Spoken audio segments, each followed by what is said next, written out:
histoire, je l'ai acquis à travers mon grand-père. J'ai lu aussi Lévi-Strauss pour voir ce qu'il racontait. Il y a des choses que j'aimais. Bon, c'est normal, c'est une vision extérieure. Mais quand tu es dans les visions intérieures, euh, tu t'imprègnes profondément de ton peuple, quoi. Nous, on ne peut pas trop parler de peuple parce qu'on n'a pas les. Par exemple, on n'a pas les données ADN.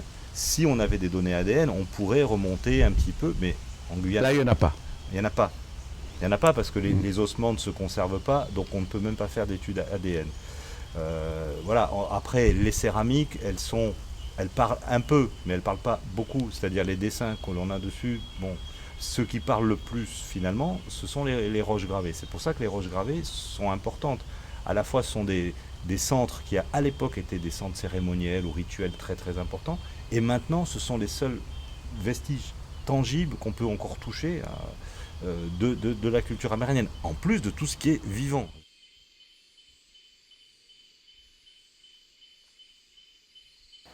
Ce voyage à la découverte des roches gravées de Guyane, un territoire français situé sur la côte atlantique de l'Amérique du Sud, nous mène à Kourou, Rémire et Caux, en passant par les îles du Salut et la montagne anglaise. Les roches gravées précolombiennes, c'est-à-dire antérieures à 1500 de notre ère, sont les plus nombreuses en Guyane. Mais d'autres roches ont été gravées à la période coloniale, au XVIIe et XVIIIe siècle, puis par les bagnards au XIXe et XXe siècle. Notre première escale est pour l'île Saint-Joseph des îles du Salut. De 1852 à 1953, elles virent transiter quelques 50 000 bagnards. Au pied de cette falaise rocheuse, un singe est magnifiquement gravé sur une pierre de couleur ocre. On reconnaît bien sa tête, sa queue et ses pattes. Chez les Amérindiens, le singe est souvent interprété comme un substitut de l'homme. Il peut être mangé quand il est chassé, mais pas s'il a été adopté par une famille.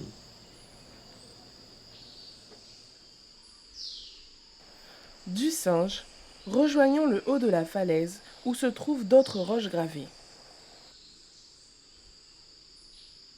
Arrivés au sommet, nous nous retrouvons devant un grand panneau rocheux. Sont gravés successivement des jumeaux, des personnages et la carte de la Corse, dessinée probablement par un bagnard avec les initiales CSC de Corsica. À droite de la carte de la Corse, 4 personnages, dont 3 sont bien visibles, ont l'air de danser, mais ils sont très difficiles à interpréter. Les jumeaux, en revanche, ce sont bien 2 jambes et 2 têtes, sont la représentation d'un mythe connu en Amazonie et en Guyane de jumeaux qui auraient donné naissance à différents peuples. Au-dessus de ces gravures, profitant d'un angle du rocher, les Amérindiens ont gravé un visage caraïbe semblable à ceux retrouvés dans les Antilles. On reconnaît bien le contour du visage avec les yeux, le nez et la bouche. Ce visage regarde vers l'océan que parcouraient ces peuples caraïbes du Venezuela jusqu'au Brésil.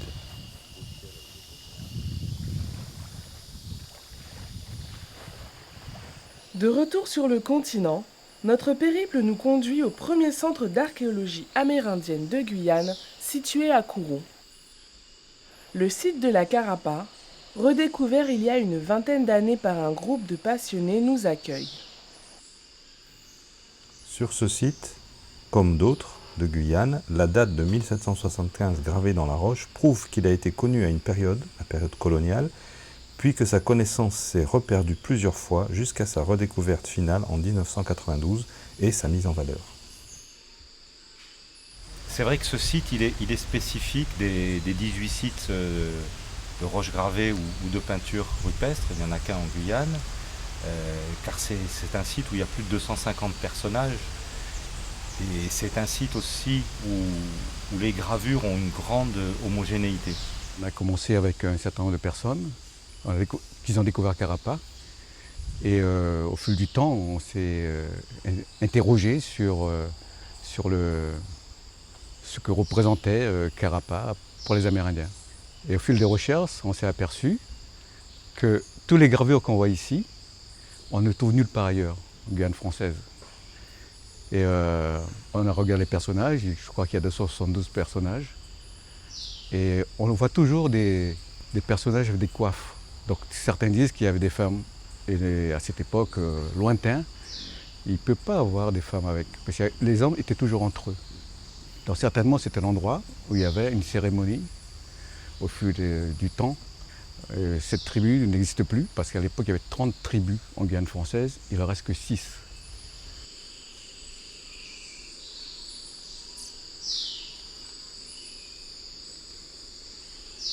Ce site, comme celui du Marouini ou des peintures rupestres d'Amanipane, est vraiment un site spécial dans les sites d'art rupestre, parce que c'est un site où il y a énormément de représentations.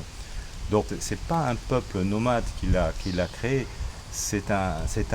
les peuples déjà connaissaient le manioc depuis 4 ou 5 000 ans en Guyane, hein, on a des preuves archéologiques. Ensuite, depuis 1000 ans, le maïs aussi, on l'a cultivé sur la côte de Guyane. Donc ici, je pense que c'était un centre, on va l'appeler cérémoniel, d'un peuple qui vivait autour, mais qui vivait de manière sédentaire. Ce qui n'empêche pas que d'autres peuples de langue caraïbe, de la côte des Guyanes, puissent venir ici pour des cérémonies spéciales. Nous, on n'a pas d'archives, donc on ne peut pas le savoir. Mais lorsqu'on observe dans la vie quotidienne des Amérindiens, il y a toujours cette différenciation entre les hommes, les femmes et les enfants. Les hommes se rencontrent entre eux, donc c'est les hommes qui dirigent la tribu. Donc ici, sur ce site, il n'y avait que des hommes. Et lorsqu'on va voir tout à l'heure les personnages, à un moment donné on verra des têtes dans les mains. Donc on suppose qu'à cette époque, les Amérindiens, avec différentes tribus, ils se rencontraient, ils s'affrontaient. Et puis cette époque-là, comme partout ailleurs d'ailleurs dans le monde, ils étaient cannibales.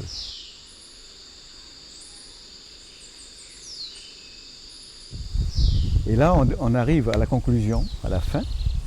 On voit une tête avec une coiffe. Donc, c'est un chef. Donc, ils ont coupé certainement la tête du chef et ils l'ont mis en trophée ici. Donc ça raconte toute une histoire. C'est l'histoire. En continu. Ils ont raconté l'histoire. En BD, comme une BD. Ben, ils ne savaient pas écrire, mais ils l'ont fait C'est un peu la même idée. en BD. Ouais. L'interprétation de Jean-Pierre est une possible parmi d'autres. Les figures filiformes très homogènes sont regroupées par groupes sur des panneaux, comme si elles dansaient ou priaient dans un rituel collectif. S'agit-il d'un rite d'initiation pour des hommes, des guerriers, comme le prouveraient les coiffes, ou d'un rite de purification pour les femmes après leur accouchement, comme le montre une des gravures avec une tête entre les jambes, et ainsi que ce que l'on appelle la baignoire. Ou peut-être ce sont des rites destinés à attirer la fertilité, les hommes étant plutôt des anthropomorphes en forme de batraciens. De Kourou, nous partons par la route nationale 1 pour rejoindre Cayenne et Rémire. Nous voilà arrivés à Rémire-Montjoly. Donc derrière nous, le massif du Mahuri, sur lequel se trouvent de nombreuses roches gravées. Les Amérindiens vivaient sur des sites côtiers, où ils pouvaient profiter de nombreuses ressources, les ressources de la mer, de la forêt derrière, du gibier, et en même temps ils cultivaient sur les pentes des collines le manioc. Donc c'était un endroit idéal pour s'installer, et en plus ici on a l'embouchure du fleuve Mahuri.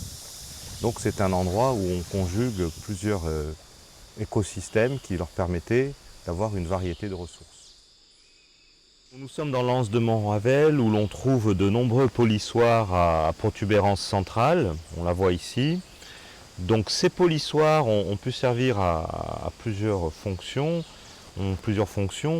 Ça peut d'abord servir à polir des haches en tournant de cette manière-là, en polissant la pierre.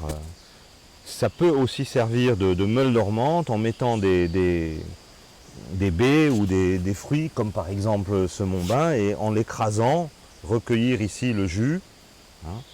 Donc voilà, il y a plusieurs fonctions, et on voit qu'à force d'avoir tourné, finalement, une partie ici reste en relief. Hein. Donc certains collègues l'ont aussi appelé le polissoir en moule à Savarin.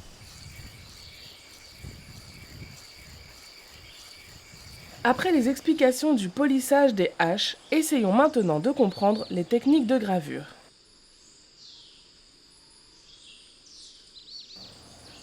Dans la forêt du Mahuri, une belle paroisse s'offre à nous pour tester nos outils en quartz. L'archéologie expérimentale permet en effet de mieux comprendre les techniques anciennes. La première par piquetage, percussion indirecte, un percuteur tapant sur une autre roche qui percute directement la roche gravée, ou par incision rainurage, à chaque fois sur une roche altérée, donc relativement tendre.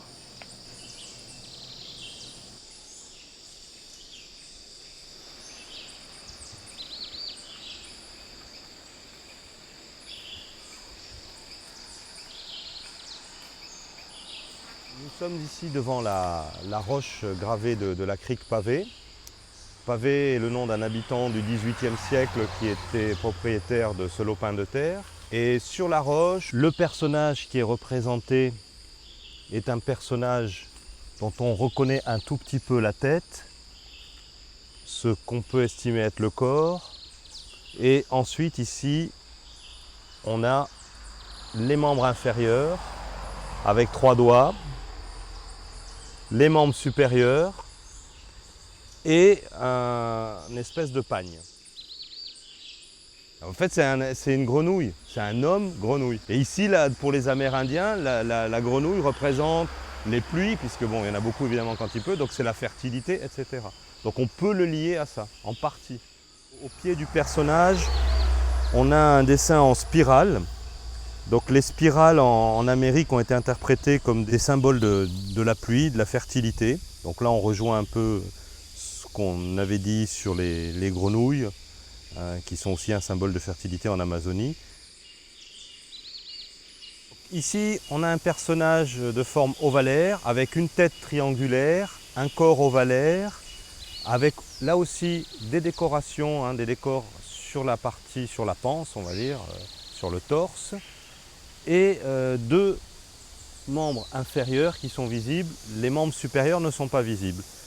Et dans la partie située au-dessous de cette fracture, on a une miniature de cette représentation, ainsi qu'une autre spirale, mais qui ne sont pas visibles à cause des mousses.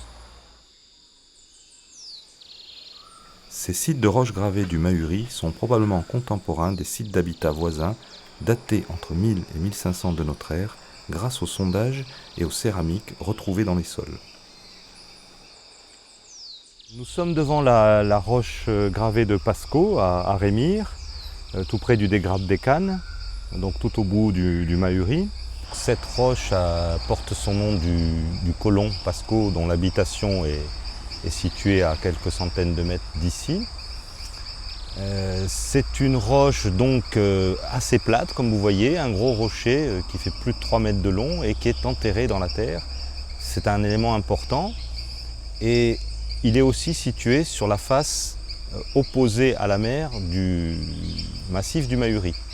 Donc par rapport à la roche pavée, il est de l'autre côté de la montagne. Sur cette pierre de Pasco, on a 3 figures principales.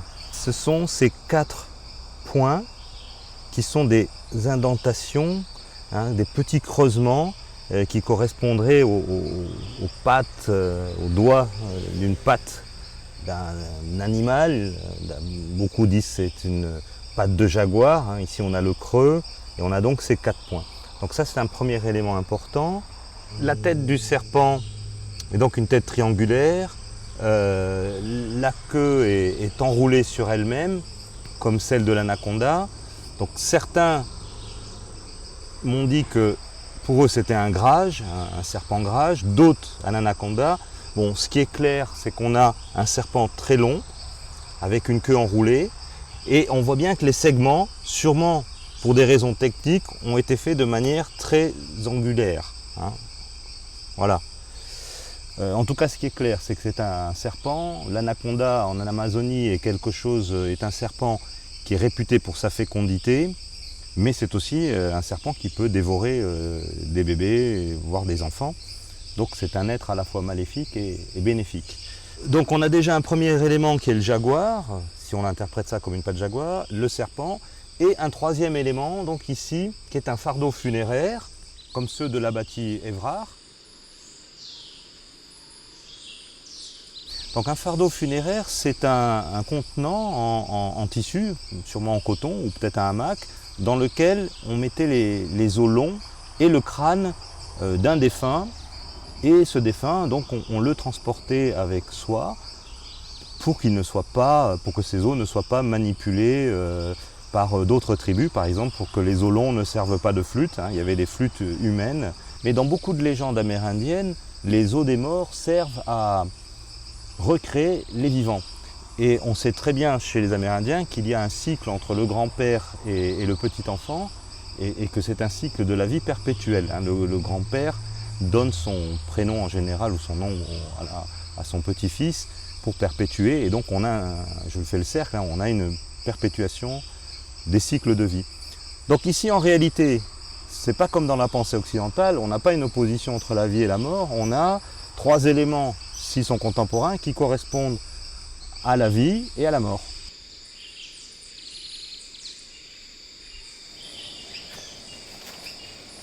Salut Mélie. Bonjour Gérald, tu vas bien? Oui. Alors, c'est cette fameuse roche Palulu. Voilà, sur le domaine Pasco. D'accord. Donc, elle est surtout visible de ce côté-là. Ah oui, on voit un petit peu quand même, il est bien caché par les mousses, hein, mais on voit un petit peu quand même les contours. Voilà, donc cette roche, elle se situe sur le circuit des visites guidées qu'on organise de manière hebdomadaire, ici sur le domaine Pasco, organisation par l'association ARAG.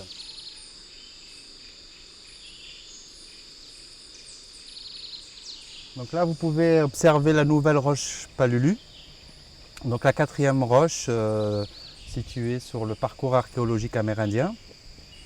Donc vous pouvez observer ici des différentes traces de gravure qui ont été faites, sur ce côté-là également. Et là, vous pouvez observer justement les traces de desquamation par le brûlis sur abbati antécédent, qui a fait perdre une partie de la roche et donc une partie de la gravure.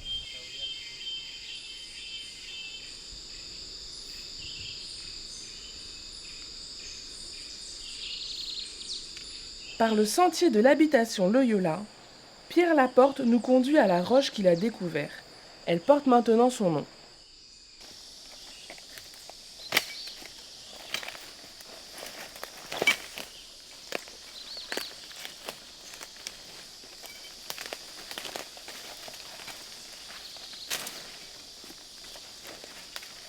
Ça ne devrait pas être loin des roches là. Et ben voilà. Et ben, ça y est. Ah oui, c'est ici. Au cours d'une des balades que je fais, on est monté, ça fait bien plus de 20 ans, hein, ça doit faire 22, 23 ou 24 ans, je ne sais pas exactement. Et donc on est monté, le but c'était effectivement d'arriver à la crête. Et vous savez, quand on se balade, généralement, c'est toujours l'univers des plantes qui est prépondérant. Dès qu'on arrive dans un milieu comme ici, assez rocheux, on a un petit peu l'attention, un petit peu attirée. Surtout pour moi, qui était avant au bureau de recherche géologique et minière. Et mon regard a été attiré par cette forme carrée, un petit peu en disant, ben là, effectivement, ce ne sont pas des fractures, c'est quelque chose un petit peu d'humain. Et effectivement, en se penchant, on a vu cette gravure. Et j'ai donc tout de suite déclaré cette roche au service archéo, qui 1 ou 2 années après est venu avec M. Mazière. Donc on a fait le tour de cette roche et on a regardé, ils ont découvert l'autre figure, qui est une figure un peu humaine, sur la droite.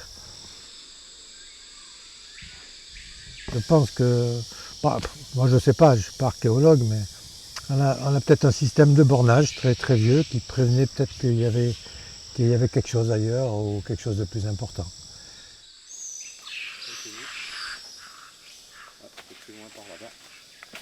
Pierre propose de nous emmener traverser le fleuve Mahuri avec sa pirogue, afin de rejoindre la montagne anglaise Arroura.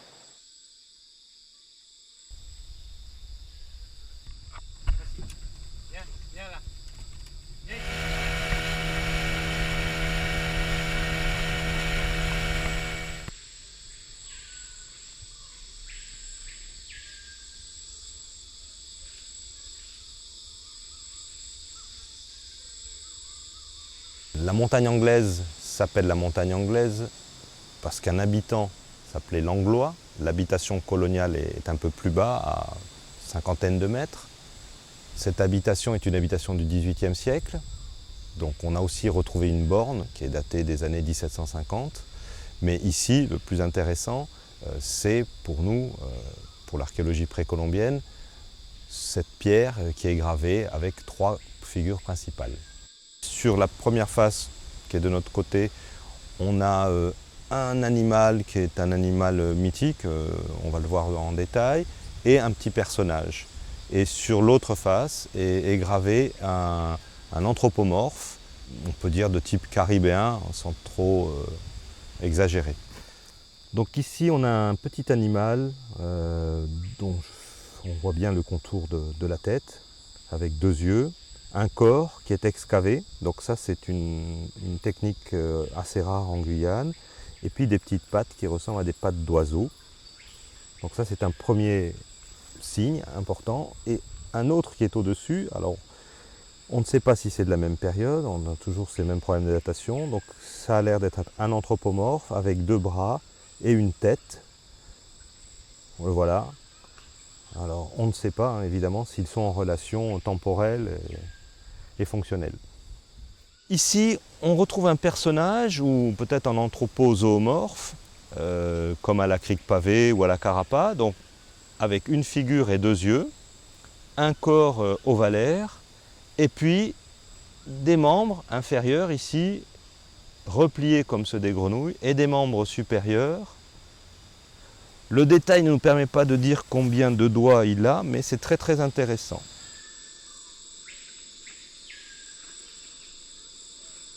Voilà la deuxième pierre de la montagne anglaise. Donc cette pierre est importante aussi. Donc elle a un petit tenon ici, que je touche, et surtout une fleur de lys qui représente donc le roi de France et la période coloniale. Et comme vous le voyez, il s'agit d'une borne.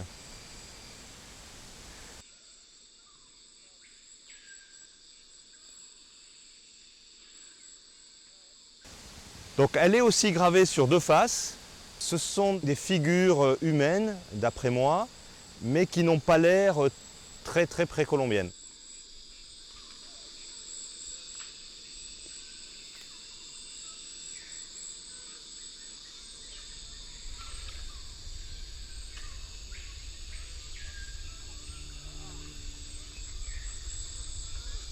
Nous poursuivons vers l'est et les marais de Caux à destination de la Roche-Favart.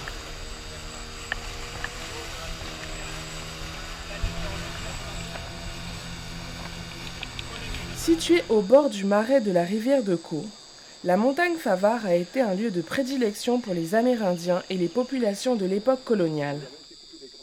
La famille Madère nous attend à l'entrée du sentier menant à la roche.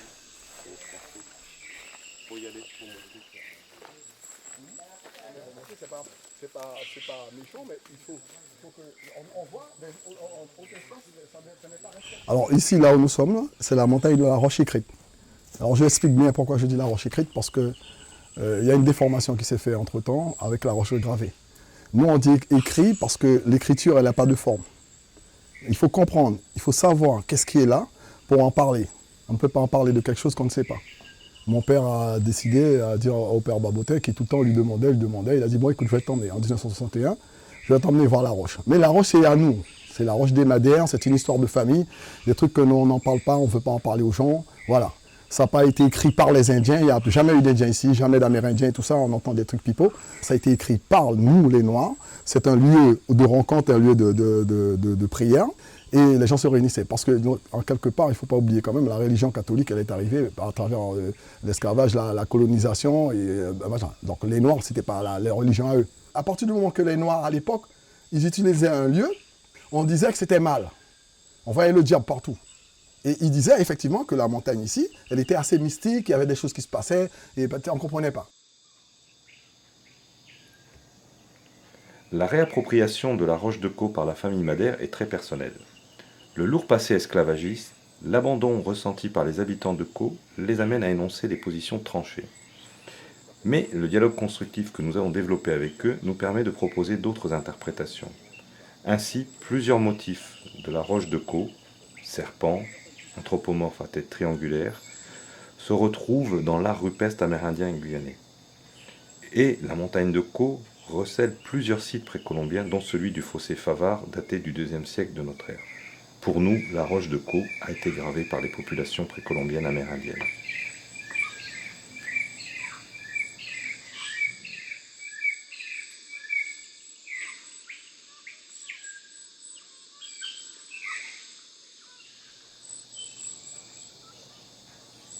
Les techniques et thématiques de l'art rupestre devraient permettre de distinguer styles et périodes. Mais les représentations sont trop variées pour pouvoir en tirer des interprétations définitives. Nous nous contenterons de quelques remarques générales concernant l'art rupestre du littoral. Les signes représentent majoritairement des anthropomorphes ou anthropozoomorphes à tête triangulaire ou ronde, très stylisés. Le serpent et le singe sont les seuls animaux reconnaissables.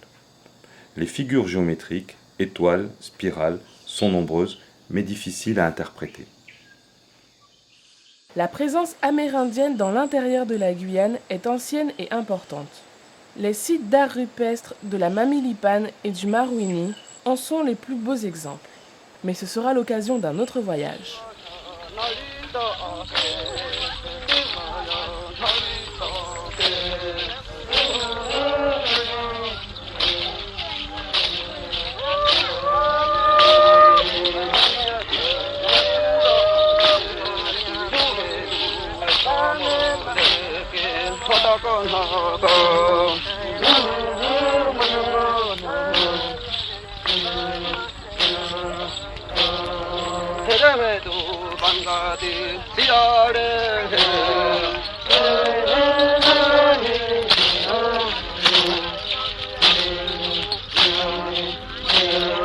Savana